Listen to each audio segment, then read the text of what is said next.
जय हिंद दोस्तों। आज की वीडियो दोस्तों बहुत ज्यादा इंटरेस्टिंग होने वाली है क्योंकि जिस टॉपिक के बारे में हम डिस्कस करने वाले हैं उसका नाम है सोर्स ऑफ रिक्रूटमेंट।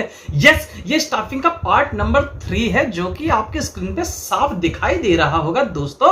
और अगर आप हमारे चैनल पे नए हैं और अभी तक आपने चैनल को सब्सक्राइब नहीं किया है तो फटाफट चैनल को सब्सक्राइब करें, बेल आइकन को दबाएं ताकि कोई भी एजुकेशन और जीके से रिलेटेड इंफॉर्मेशन हो दोस्तों आप लोग को टाइम टू टाइम मिलती रहे। तो चलिए अब आगे स्टार्ट करते हैं। आपके स्क्रीन पे साफ दिखाई दे रहा होगा क्या चीज, सोर्स ऑफ रिक्रूटमेंट। यस, आप लोग भली भांति जानते हैं क्या होता है सोर्स ऑफ रिक्रूटमेंट, मतलब किस तरीके से हम रिक्रूटमेंट कर सकते हैं। यस दोस्तों, मतलब वही बात, भर्ती। आइए अब स्क्रीन पे देख के समझ लेते हैं। Source of recruitment are two types, दो तरीके से होते हैं। कौन सा? एक होता है इंटरनल सोर्स और एक होता है एक्सटर्नल। अब समझिए बात को बिल्कुल सिंपल वे के अंदर में। ये रहा आपका ऑर्गेनाइजेशन, भैया ऑर्गेनाइजेशन बना दिया। ये आपका क्या है? ये है आपका ऑर्गेनाइजेशन। ओके जी, ये हमारा हो गया यस ऑर्गेनाइजेशन।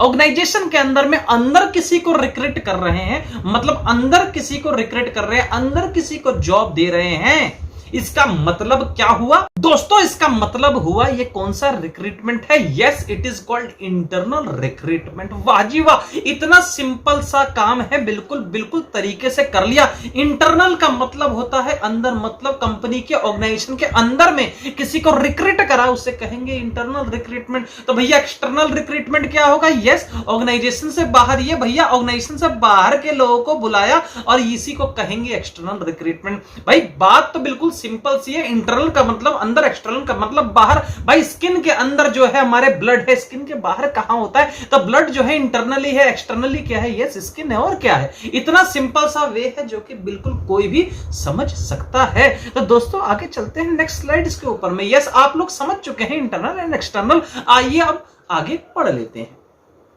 ये क्या कहता है? Source of recruitment are two types, internal recruitment and other is external recruitment. Yes दोस्तों, इंटरनल में क्या क्या चीजें आती है आपकी किताबों के अंदर में अलग अलग पॉइंट दे सकता है, घबराने का नहीं। थोड़ा सा पढ़ोगे समझोगे बिल्कुल समझ में आ जाएगा दोस्तों। तो ध्यान दीजिए, पहला कहता है ट्रांसफर। अगर आपके पास में एक से ज्यादा कंपनीज है, अगर आपके पास में एक से ज्यादा एस्टेब्लिशमेंट है, ऑर्गेनाइजेशन है, तो आप दूसरे ऑर्गेनाइजेशन से किसी को ट्रांसफर करके बुला सकते हो। This is internal recruitment. भैया कितना सिंपल है भाई, बिल्कुल सिंपल। किसी को लेके बुला लो, कैसे? अपनी दूसरी ऑर्गेनाइजेशन से। इसे कहेंगे इंटरनल रिक्रूटमेंट। अंदर ही पूरा का पूरा काम हो चुका है। Yes, then second point is called promotion. अब भैया प्रमोशन क्या है? छोटे छोटे एम्प्लॉय, ये 4 बंदे थे छोटे छोटे एम्प्लॉय, इसमें से एक चाहिए था प्रोडक्शन मैनेजर। पूछा भाई कौन सा बंदा है जो प्रोडक्शन पे ज्यादा ध्यान देता है? बी कंपनी में 10 साल से काम कर रहा है प्रोडक्शन डिपार्टमेंट के नीचे में, तो इसको अगर मैं प्रोडक्शन मैनेजर बना दूं तो यस ये फुलफिल कर सकता है जॉब को। आप इससे पहले पढ़ चुके हो दोस्तों क्या? Centralization and decentralization. पावर को क्या कर रहे थे आप? डिस्ट्रीब्यूट कर रहे थे, रिस्पॉन्सिबिलिटी को डिस्ट्रीब्यूट कर रहे थे ताकि कोई भी हमारा सबऑर्डिनेट्स कल को क्या है आगे बढ़ सके। यही तो क्या था? डेवलपमेंट था। और क्या था? बिल्कुल सिंपल, आप तो सभी जानते हैं बात को। तो प्रमोशन में क्या किया? इन चारों में से किसी एक व्यक्ति का क्या कर दिया? यस प्रमोशन कर दिया, इसको बैठा दिया प्रोडक्शन डिपार्टमेंट के अंदर में, इसको बना दिया भाई प्रोडक्शन मैनेजर। इसको जैसे प्रोडक्शन मैनेजर बनाया, ये काम को संभाल रहा है। 2 पॉइंट बिल्कुल आप लोगों को क्लियर हो चुके होंगे दोस्तों। पहला, ट्रांसफर अपनी ही फर्म से किसी दूसरी फर्म से, मतलब अपने दूसरे पार्ट से, थर्ड पार्ट से किसी को बुला लेना काम पे और अपनी फैक्ट्री में रिक्रूट कर देना। या फिर दूसरा तरीका, प्रमोट कर दो, नीचे वाले किसी इंप्लॉय को ऊपर बढ़ा दो, इसे प्रमोशन कहते हैं। उसको जीएम भी बना सकते हो, आपकी मर्जी है भाई, कुछ भी बना दो, ऑर्गेनाइजेशन तो आपका है। यस, थर्ड है वो है इंटरनल एडवर्टाइजमेंट। भैया नोटिस बोर्ड पे लिख दिया कि इंप्लॉय जो है वो अपने भाई या चाचा या भतीजा किसी को आओ और रिक्रूट कर दो, काम पे लगा दो। इंटरनली एक दूसरे को बोल दिया कि है कोई जानकारी का जिसको मैं जॉब पे लगा सकूं। उसने कहा यस मेरे मामा का लड़का खाली है, तो ले आओ जी मामा के लड़के को और क्या कर दो, काम पे लगा दो। भैया बिजनेस का यही रूल है भाई। This is called internal recruitment. कई ऐसी पोस्टिंग, कई ऐसे जॉब्स होते हैं जिसमें लोग ज्यादा प्रेफर करते हैं इंटरनल एक्सटर्नल के मुकाबले। क्यों?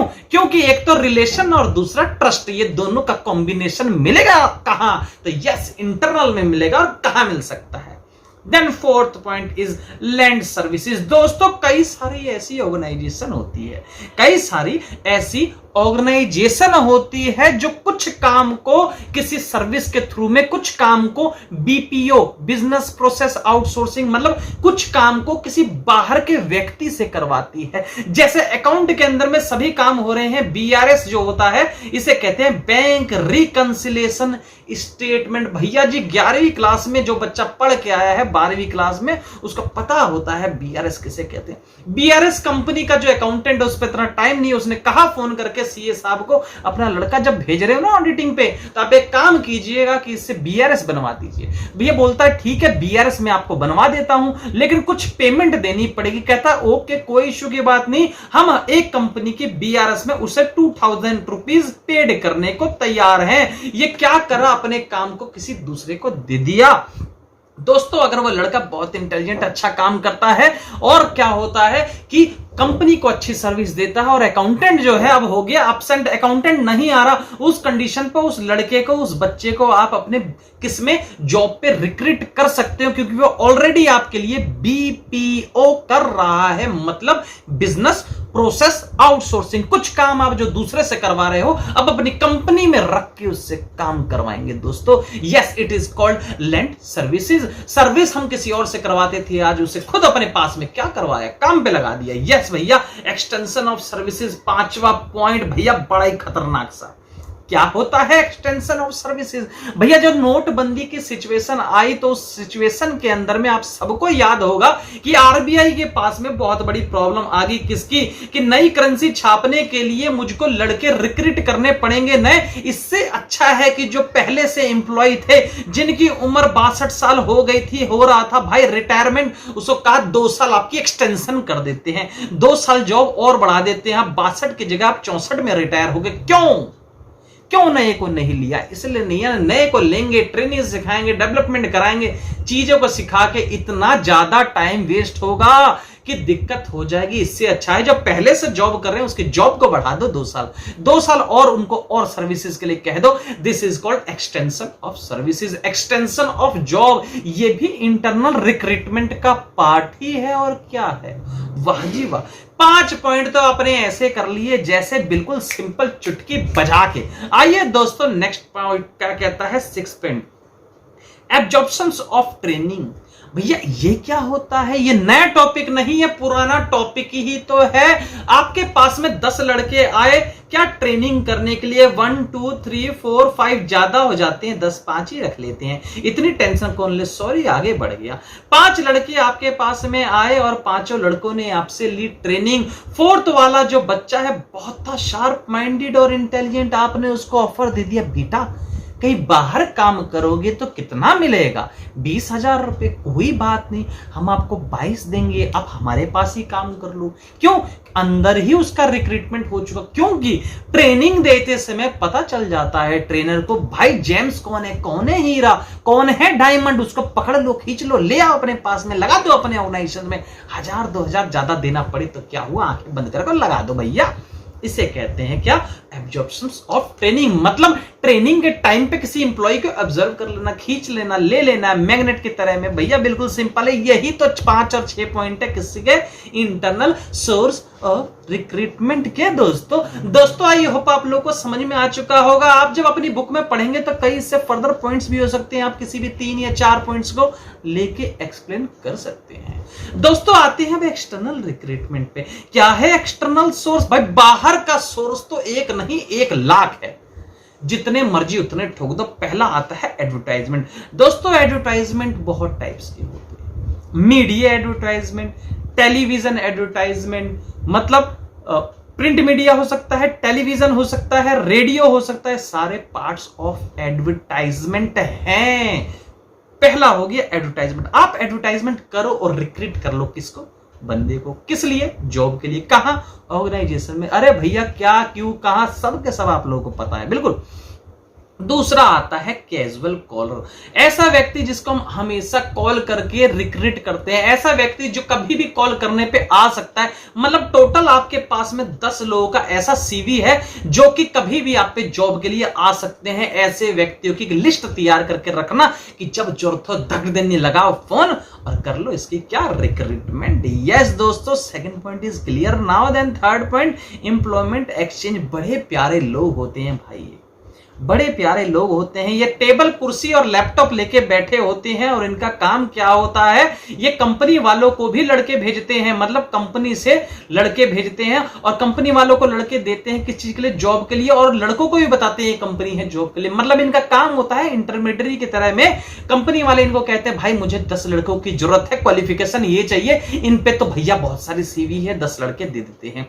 मतलब क्या हुआ, ये एक इंटरमीडिएट है, बीच के व्यक्ति हैं जो कि यहां से जॉब वाले और यहां से कंपनी वालों को मिलाने के काम करते हैं और दोनों से इसके बदले में कमीशन खाते हैं। इनको कहते हैं एम्प्लॉयमेंट एक्सचेंज वाले। जगह जगह आपने देखा होगा भैया, कई जगह तो बहुत फ्रॉड्स भी होते हैं इसके अंदर में, छुपे हुए, लोगों को पता नहीं चलता है।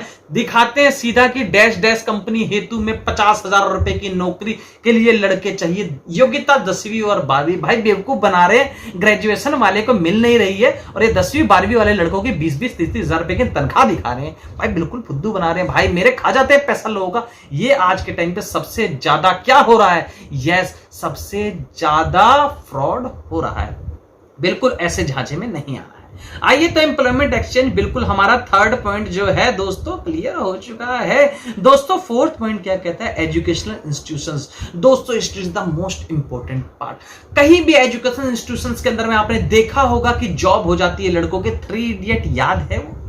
3 इडियट के अंदर में बेचारा गिरता है, फूटता है, फटता है, हाथ पैर टूट जाते हैं, उसके बाद भी उसका होता है selection. That is called campus recruitment. मतलब आपके कैंपस में, आपका जहां कैंपस है, किस चीज का कैंपस है भाई, कॉलेज का कैंपस है, उसी में कंपनी आएगी और आपको क्या करेगी, रिक्रूट कर लेगी, जॉब ऑफर दे देगी, जॉब लेटर दे देगी लास्ट सेमेस्टर के रिजल्ट से पहले, ताकि किस बेस पे 5 सेमेस्टर जो आपके हो चुके हैं उसको देखते हुए आपको जॉब लेटर दे देती है कंपनीज। ये क्या है, एजुकेशन इंस्टीट्यूशन से भी हम लोगों को क्या मिलता है, जॉब, जिसे कहते हैं कैंपस रिक्रूटमेंट। भाई मेरे कैंपस में सिलेक्शन। लेबर यूनियन को भी कई बार कहते हैं भाई 10 लोगों की जरूरत है, वो कहते हैं ठीक है भाई दे देते हैं, वो भी दे देते हैं। ये कौन सा हो गया, लेबर यूनियंस। इसे भैया हिंदी में कहते हैं ठेकेदार। ये ज्यादातर मिलते हैं गार्ड्स के थ्रू में। जब कभी आपको गार्ड की जरूरत होगी, सीधा फोन लगाओ गार्ड वालों को और बोले साहब हमको 10 गार्ड चाहिए, फटाफट भेज देंगे आप लोगों के लिए, क्योंकि ये होते हैं प्योरली ठेकेदार और बीच में खाते हैं क्या, यस, कमीशन। नेक्स्ट है रिकमेंडेशन ऑफ एम्प्लॉय। रिकमेंडेशन भाई पूरे देश को खा रहा है। क्या होता है रिकमेंडेशन, किसी की सिफारिश में आने वाला एम्प्लॉय भी तो एक्सटर्नल रिक्रूटमेंट हुआ। ये हो गया सेकंड लास्ट पॉइंट, मतलब सिफारिश में आने वाला एम्प्लॉय। देन लास्ट है वेटिंग लिस्ट। आपकी वेटिंग लिस्ट में आप लगे पड़े हो, मतलब इस कंपनी में, जैसे टाटा कंपनी जैसी कंपनी के अंदर में लड़कों ने पहले से रिज्यूम लगा रखा है, मतलब सीवी लगा रखा है, आप वेटिंग लिस्ट में हो, इसका मतलब क्या, पहले से ऑलरेडी कई लड़के जो हैं इसके अंदर में रिक्रूट हो चुके हैं। अब आपकी वेटिंग लिस्ट कभी भी क्लियर हो जाएगी। बिल्कुल ऐसा ही है भाई जैसे ट्रेनों में होता है, और कैसे। बिल्कुल ये है एक्सटर्नल रिक्रूटमेंट के कई सारे तरीके। दोस्तों आई होप आप लोगों को ये चीज पता चली है। अब हमको पढ़ना क्या है थोड़ा सा डिटेल में, और ये 2 चीजें, मेरिट्स, दूसरा डिमेरिट्स। मेरिट्स, लिमिटेशन, अच्छाई बुराई, ये तो सबके साथ है भाई। आगे चलो, टैगलाइन बन गई, अच्छाई बुराई ये है सबके साथ भाई। इंटरनल सोर्स ऑफ रिक्रूटमेंट, भाई मेरे ये पढ़ना तो जरूरी है। क्या कहता है, internal source refers to inviting candidates को इनवाइट करता है फ्रॉम, कहां से भाई, विद इन द ऑर्गेनाइजेशन के अंदर। कितनी बार बोला है ऑर्गेनाइजेशन के अंदर, स्किन के अंदर क्या है, तो ये सब ब्लड है।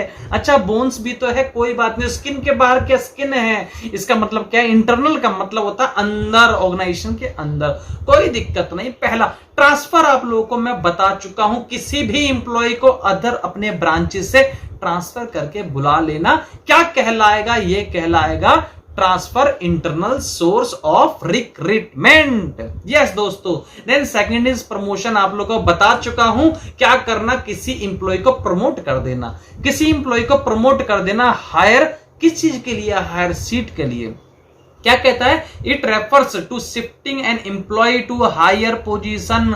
हायर पोजीशन में किसी इंप्लॉय को शिफ्ट कर देना ताकि वो क्या कर सके? High responsibility, Prestige, facility and पे। उसको क्या मिले? रिस्पॉन्सिबिलिटी मिले, प्रेस्टीज मिले, फैसिलिटी मिले और मैक्सिमम पे भी तो मिले। बड़ी सीट है, पैसा कम है, ऐसा कोई नहीं चाहता। चाहता है सीट बड़ी हो तो पैसा भी ज्यादा हो। Lay off. What is lay off? To recall the temporary worker. भाई मेरे टेम्परेरी वर्कर को बुला लेना। कई कंपनीज में होते हैं टेम्परेरी वर्कर्स, उसको कई लोग क्या कर देते हैं? परमानेंट। बार बार बुला रहे हैं इस व्यक्ति को, इसने बोला मैं नहीं आऊंगा, किसी और कंपनी में परमानेंट हो रहा हूं, आप परमानेंट करते हो तो बुलाओ। कहा ठीक है आजा भाई तुझे परमानेंट कर लेते हैं। किसी ना किसी को तो लेना ही है, क्यों ना उसको ले ले जिसको ऑलरेडी काम आता है, जो ऑर्गेनाइजेशन के साथ में टुगेदर है, काम कर चुका है। दोस्तों आते हैं advantage of internal source of recruitment. दोस्तों ना भी पढ़ाएं तो भी आपको पता है, चलो पढ़ा देते हैं। सिंपल सी चीज है, इंप्लॉय आर मोटिवेटेड। क्या फायदा है इंटरनल रिक्रूटमेंट करने का? अंदर ही लोगों को काम पे लाने का क्या फायदा? पहला तो बिल्कुल आंख बंद करके समझ लो, कॉन्फ्लिक्ट नहीं होगी भाई, कोई लड़ाई नहीं होगी। क्यों नहीं लड़ाई होगी? क्योंकि इंटरनली है भाई, पहले अंदर से किसी को काम पे लगाना, कैसे लड़ाई हो जाएगी? क्लास में ऑलरेडी जो बच्चा पुराना है अगर उसको मॉनिटर बनाओगे तो कभी क्लास में लड़ाई नहीं होगी। अगर एक्सटर्नल से कोई आता है और उसको तो क्लास का माहौल नहीं पता, उसको मॉनिटर बनाते ही हो सकता है कि 2-4 बच्चे उससे क्या करें? नेगोशिएट करने स्टार्ट कर दे, उससे जलना स्टार्ट कर दे, नेगेटिव चीजें जल्दी आ सकती है। First, employees are motivated to improve their performance. Employee को मोटिवेट होता है एम्प्लॉय ताकि वह अपनी परफॉर्मेंस को इंप्रूव कर सके। इंटरनली भाई हमारे साथ वाले को मैनेजर बना दिया, हम भी अच्छा काम करेंगे, मैनेजर बनेंगे। ये क्या है? इंप्रूव कर रहे हैं आपके परफॉर्मेंस को। और क्या है? बिल्कुल simple. Then second, internal recruitment also simplify the process of selection and placement. अगर हम इंटरनली किसी को रिक्रूट करेंगे तो उसका फायदा होगा सिलेक्शन एंड प्लेसमेंट के अंदर में। वाजिबा इतना सिंपल था, हमें नहीं पता था। Third, no wastage. कोई वेस्टेज नहीं होगा टाइम का। बाहर से लोग बुलाओगे, वेस्टेज होगा टाइम का। एक दिन मालिक बैठेगा कुर्सी पे, सबको ढूंढेगा कौन है बेस्ट, काम पे लगाएगा, ट्रेनिंग देगा, डेवलपमेंट करेगा, लेकिन अंदर से ही काम पे लगा दिया उस एम्प्लॉय को जो ऑलरेडी एम्प्लॉय था। कितना आसान है भाई मेरे। Then fourth point is filling of jobs internally is cheapest. भाई बड़ा खतरनाक वर्ड बोला, दिल पे लग गई बात। सबसे चीपेस्ट होगा। अब भाई चीपेस्ट मतलब घटिया नहीं, सस्ता होता है। इसमें सस्ता भाई घटिया नहीं होता। चीपेस्ट मतलब भैया दिल पे ले रहे हो बात को। चीपेस्ट का मतलब सबसे सस्ता है। इंटरनली अगर हम किसी को रिक्रूट करते हैं, इससे सस्ता क्या हो सकता है? एक्सटर्नली में छापो, न्यूज़पेपर में बुलाओ, चाय मट्ठी खिलाओ, भाई डायरेक्टर साहब बैठे हैं, सबसे मीटिंग कर रहे हैं, उसके बाद में 3 दिन की ट्रेनिंग दे रहे हैं, 4 दिन डेवलपमेंट कर रहे हैं। इतना खर्चा कौन बियर करेगा भाई मेरे? ऑर्गेनाइजेशन चाहती है मिनिमम काम के अंदर मैक्सिमम आउटपुट निकले, और यहां पे हम लोग क्या करने को लगे पड़े हैं? हम लगे पड़े हैं मैक्सिमम टाइम लगा के मिनिमम चीज के लिए। तो हमें क्या करना है? हमें करना है मिनिमम टाइम पे मैक्सिमम आउटपुट। यस दोस्तों। देन नेक्स्ट है लिमिटेशन ऑफ इंटरनल रिक्रूटमेंट। भाई फायदा तो बहुत पढ़ लिया, नुकसान भी तो पढ़ना पड़ेगा। देन नेक्स्ट है limitation of internal source of recruitment. Yes दोस्तों, क्या लिमिटेशन है इसे पढ़ लेते हैं। बिल्कुल सिंपल है, आप लोगों को पता। The scope of induction of fresh talent is reduce. जो भी फ्रेश टैलेंट होगा वो रिड्यूस हो जाएगा, कम हो जाएगा। किसमें? इंटरनल सोर्स ऑफ रिक्रूटमेंट में। नया बंदा आएगा ही नहीं काम करने, वही पुराने बंदे काम करते रहेंगे, जो कि बहुत ही ज्यादा चैलेंजिंग हो सकता है। किसके लिए? ऑर्गेनाइजेशन के लिए। Then second point is the employ may become lethargic. इसका मतलब होता है एम्प्लॉय जो है थके हुए महसूस करेंगे, एम्प्लॉय ऐसे मरीले जैसे महसूस करेंगे। कई बैंकों में आप जाओगे, आप देखोगे बेचारे गवर्नमेंट बैंक के कुछ सिलेक्टेड है, किसी का नाम नहीं लेना चाहता, बट आप खुद जानते हो कई बैंकों के अंदर में काम नहीं करते हैं, लगे रहते हैं ऐसे बेचारे जैसे थके हुए हैं, कितना काम कर चुके हैं। अगर फ्रेश टैलेंट होगा तो उसके अंदर में नया जोश होगा, नया काम होगा, नई नीति होगी, नई रणनीति होगी, और बहुत ऊंचाई पे लेके जाएगा। किसको? ऑर्गेनाइजेशन को। खुद भी जाएगा और ऑर्गेनाइजेशन को भी लेके जाएगा। द स्पिरिट ऑफ कंपटीशन मतलब spirit of competition among the employees में बी हैम्पर्ड। इसका मतलब क्या है, जो कंपटीशन होगा वो हैम्पर्ड हो जाएगा, कुछ भी नहीं रहेगा, कोई भी कंपटीशन नहीं रहेगा किसी भी तरीके से। क्यों? क्योंकि सबके सब इंटरनली है, एक दूसरे के साथ मिलके काम करते रहेंगे। आगे कहता है फ्रीक्वेंट ट्रांसफर, अगर बार बार किसी इंप्लॉय का ट्रांसफर करोगे तो उससे रिड्यूस हो जाएगी उसकी क्या प्रोडक्टिविटी, किसकी, ऑर्गेनाइजेशन की प्रोडक्टिविटी के ऊपर भी असर करेगा। अगर आप उसे बार बार क्या करोगे, बार बार ट्रांसफर करोगे तो भैया उसको पानी सूट नहीं करेगा, बॉडी सूट नहीं करेगी, एनवायरमेंट सूट नहीं करेगा। बार बार ट्रांसफर बहुत खतरनाक होता है किसी भी ऑर्गेनाइजेशन के लिए। Then next is the external source of recruitment. पहला डायरेक्ट रिक्रूटमेंट, भैया सीधा भर्ती कर दो, बम्पर भर्ती निकली पड़ी है, जॉब के ऑफर है, आओ और आप लोग का टेस्ट लेके सिलेक्शन कर देंगे। इसमें क्या होता है, notice is placed on the notice board. Notice board पे क्या होता है, नोटिस लगा होता है किसी भी इंटरप्राइजेस पे, specific the details of jobs available, कैसी जॉब है, किसके लिए। कई जगह आपने देखा होगा लिखा होता है 2 वर्कर चाहिए, 3 लेबर चाहिए, 4 हेल्पर चाहिए, इतने मेल चाहिए, इतने फीमेल चाहिए। ये क्या है, ये डायरेक्ट रिक्रूटमेंट है भाई। दूसरा है कैजुअल कॉलर, जो मैं आप लोगों को बता चुका हूं, लिस्ट निकाल के चलना। कैसे, many reputed business organisations keep a database, कैसे डाटाबेस रखते हैं एप्लीकेंट्स का, ताकि वह उसमें से लोगों को क्या कर सके, यह सिलेक्ट कर सके। दोस्तों advertisement in media is generally used when a wide choice, अगर आपको वाइडर चॉइस चाहिए, बहुत सारे लोग चाहिए, तो आप एडवर्टाइजमेंट करोगे किसमें, मीडिया में। जैसे न्यूज़पेपर हो गया भाई मेरे, इंटरनेट हो गया, रेडियो हो गया, टेलीविजन हो गया, ETC। Employment exchange is the most important. ये हमको स्किल्ड और अनस्किल्ड दोनों के दोनों बंदे देते हैं। कौन देते हैं, एम्प्लॉयमेंट एक्सचेंज वाले देते हैं। दोस्तों कैंपस रिक्रूटमेंट आप सबको पता है, मैं आपको बता चुका हूं। कैंपस रिक्रूटमेंट होता है, यस, कहां पे आप, जहां पे आप पढ़ाई कर रहे हो, जिस कॉलेज में आप हो वहीं आपको जॉब मिल जाना, that is called campus recruitment. Merits बता रहे हैं किसके, एक्सटर्नल के, पढ़ लेते हैं। पहला क्वालिफाइड पर्सनल्स, मतलब वो लोग मिलेंगे जो वेल क्वालिफाइड हैं, पढ़े लिखे, अच्छे क्रीमी लेयर मिल जाएगी एक्सटर्नल में। क्यों, मानो 10,000 लोग आए, जरूरत थी सिर्फ 100 लोगों की, तो इसमें से आप लोगे वो जो है क्रीमी लेयर, भाई ऊपर की मलाई लेके नीचे का सारा टोंड दूध फेंक दोगे। यस। दूसरा आता है वाइडर चॉइस, बिल्कुल ये पॉइंट इसी का ही तो है, बहुत बड़ी चॉइस मिलेगी, किसी को ले लो, किसी को सिलेक्ट कर लो। दैट्स नेक्स्ट है फ्रेश टैलेंट। आप लोगों को बताया ना, इंटरनल में टैलेंट खत्म, टैलेंट तो नहीं आएगा, नहीं वही घिसे पिटे राग होंगे, और इसमें आपको मिल रहा है क्या, yes, fresh talent. Then fourth is competitive spirit, इसमें कंपटीशन की भावना आएगी, हेल्दी कंपटीशन की। जब कभी कोई इंटरनल रिक्रूट होता है और एक्सटर्नली कोई आता है, तो इंटरनली वाले एक्सटर्नली से क्या करते हैं, कंपटीशन करते हैं, हु इज द बेस्ट, कौन है बेस्ट, यही तो है कंपटीशन। और कंपटीशन की जब भावना आती है तभी जाके ऑर्गेनाइजेशन ग्रोथ करती है। Yes, but it should be healthy competition, ये हेल्दी कंपटीशन होना चाहिए। अनहेल्दी कंपटीशन दोनों के लिए खतरनाक है, चाहे वह ऑर्गेनाइजेशन हो और चाहे वो खुद प्राणी हो। दोस्तों लिमिटेशन कर लेना और इसे खत्म कर देना आपके हाथ में है, और किसके हाथ में। पहला, limitation of external source of recruitment, dissatisfaction among the existing employ. पहले से काम करने वाले एम्प्लॉय को लगता है सीने पे क्या, बिल्कुल तीर, कहता है नया एम्प्लॉय ले लिया है तो एडजस्ट ही नहीं हो रहा हमारे साथ में, हमको लगता है इसके साथ होना पड़ेगा। कई जगह रैगिंग सिस्टम्स भी होती है दोस्तों, बिल्कुल होती है। किसी भी ऑर्गेनाइजेशन में आप जाओगे, पुराने वाले नए वाले को परेशान जरूर करते हैं। यही है, क्यों, क्योंकि वे सेटिस्फाइड नहीं हो रहे, वो देखते हैं कि ये ज्यादा काम कर रहे हैं, हम कम काम कर रहे हैं भैया, इसलिए वो डिससेटिस्फाइड होना स्टार्ट हो जाते हैं। दोस्तों recruitment from the outside may causes, क्या कारण, dissatisfaction among the employ, they may feel, वो फील करने लगते हैं that their chance of promotion are reduce, की उनका चांस जो प्रमोशन का था वो ये गपक कर जाएगा। भाई ये डर जो होता है वह होता है उन एम्प्लॉय के लिए जो वर्क अच्छा नहीं करते हैं, या उनके लिए जो बेचारे अब तक काम चोरी किया करते थे। Then next is the costly process. Obvious सी बात है, फ्रेश टैलेंट ले रहे हो, बाहर से लोग को ले रहे हो, रिक्रूटमेंट कर रहे हो, एक्सपेंस लगा रहे हो, HR के ऊपर में एक्सपेंस लगा रहा, ऑब्वियस सी बात है कॉस्टली तो होगा ही भाई, और हर कीमती चीज की कीमत चुकानी पड़ती है। Yes, A lots of money, बहुत ज्यादा पैसा लगता है। किस पे स्पेंड करना पड़ता है? किस पे भाई? एडवर्टाइजमेंट। बिल्कुल भैया, एडवर्टाइजमेंट करोगे, इतना खर्चा करोगे तो कॉस्टली तो होगा ही, और जो कॉस्टली होगा तभी तो आप फ्रेश टैलेंट ले सकते हो। कॉस्टली नहीं होगा तो फ्रेश टैलेंट कैसे बैठे बैठे मिलेगा भाई मेरे? आगे लेंथी प्रोसेस। भाई क्यों नहीं होगा लेंथी प्रोसेस?